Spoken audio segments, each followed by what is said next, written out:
Welcome to part 3 of the Trusser instructional videos. At this point, we've already covered our parameter list, which has been discussed in depth.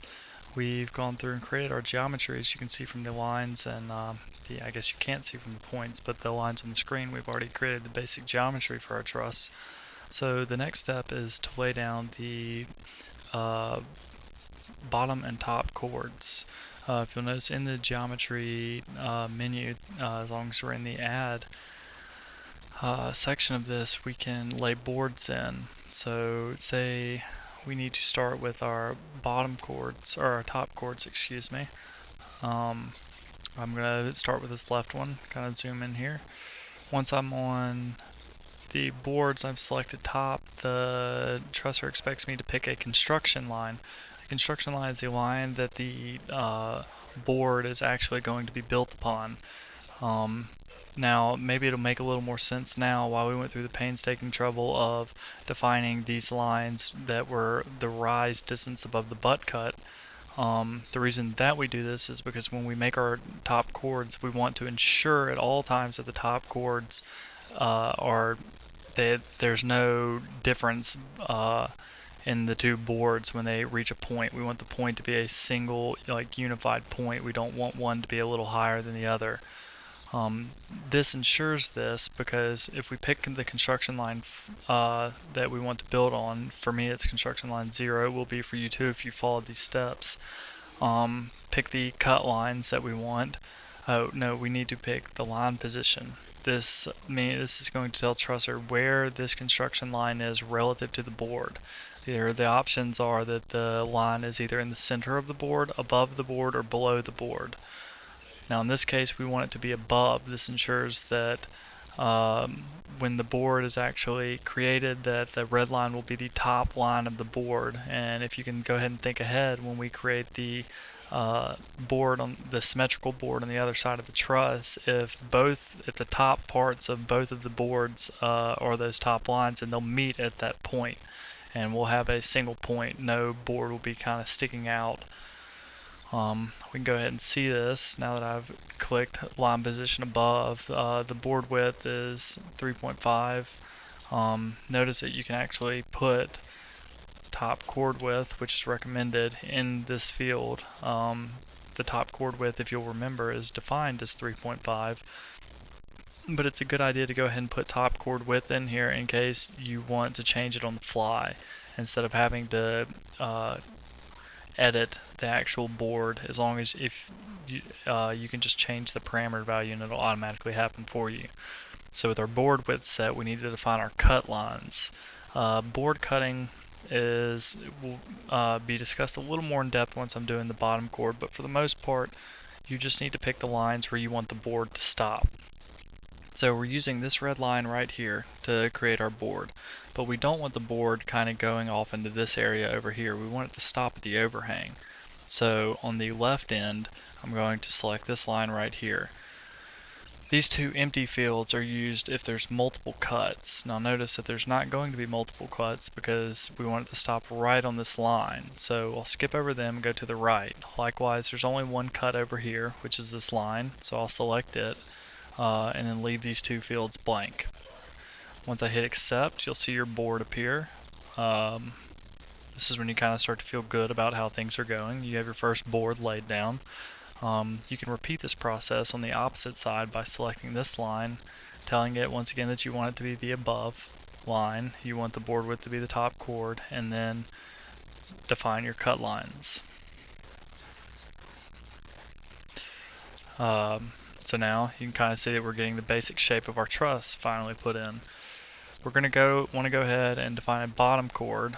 Notice as I click around, it automatically fills in these fields. That's okay. I'll go ahead and adjust here in a bit. But if you'll notice, we don't want the board to come in here and stop solely on this line. Oh, excuse me. Before I get to that, we want this board to be below. This ensures that the horizontal line, the x-axis, remember when we defined a horizontal line along it?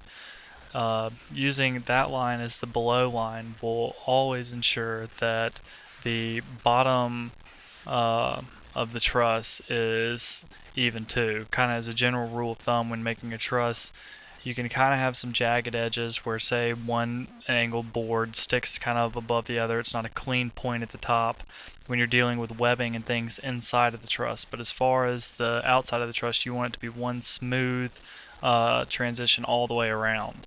So using this line right here, the bottom line, I guess line 4, we want that to be the below line. Notice that this changes the order of right and left. That's kind of Trusser just kind of knows how to instruct you on what line it wants next. So I'm going to go ahead and pick our splice line here. Get rid of these extra numbers from my clicking around. Leave them empty because this is a single cut. On the left though, we actually have a double cut. We're going to cut along the bottom edge of this board, which if you notice, I clicked outside of the board and got a 0. You actually have to click inside the board and you get a 0B. 0B symbolizes that it's the bottom line. 0C is the center line and 0A is the top line. So that's my first cut. My second cut will be the horizontal line, line 2. And then I'm done. I can hit accept. Now, you might be wondering why or how I knew which line to pick first, because it actually matters.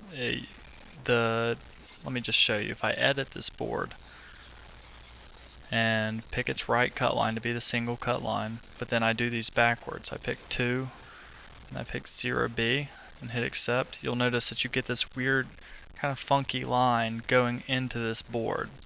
Now, it should kind of seem obvious that that might be a glitch per se, but it's not a glitch. It has cut the board correctly how you told it to, but Trusser expects the cuts to come in a counterclockwise fashion. So if I edit this line, it asks for the right cut lines first. So I pick this line. It's the only right line I have. Now when I go to left, if it just helps to kind of hold your mouse where the last cut line was and go in a counterclockwise circle. And I notice I encounter this board first. Even if I just draw a straight line, I encounter this board first. So I want the 0B as my first cut line. Now if I'm at 0B and I continue my counterclockwise circle, notice I hit this line. I want to stop at 2. Now obviously if there was a third cut, I'd continue my counterclockwise circle and maybe hit a third line that I would then cut across. Hitting accept, you'll notice that I lose that kind of funky line going through there and I get a nice clean board cut, including the butt cut.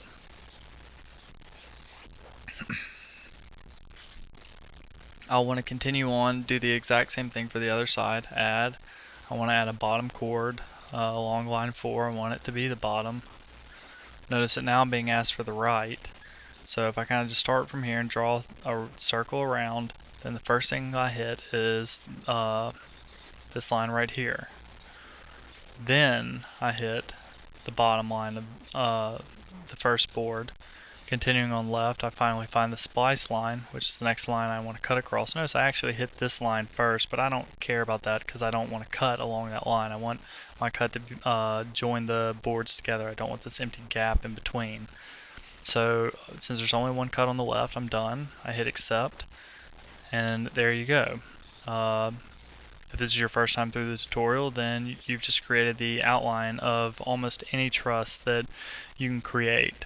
There are specialty trusses, scissors, bolts, other types of things that don't rely on this basic shape, but for the most part, you're going to see that most trusses consist of this general outline shape and with differing webbing in between.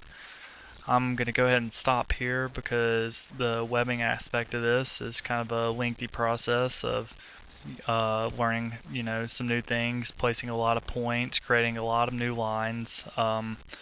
Because you may, know that you can draw a how truss. You know exactly how to draw it, hand draw it, but it takes a while to kind of get your mind wrapped around how Trusser expects you to define the lines and the best ways to do that.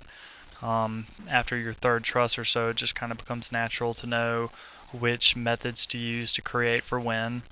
But if you've made it this far, then it's kind of smooth sailing from here on out. So look for part 4 of the Trusser series, webbing, and we'll cover how to finish this up. We'll probably use a simple fink as the model, but once you figure out how to do a fink, you should be able to apply that knowledge to any of these trusses with the basic shapes.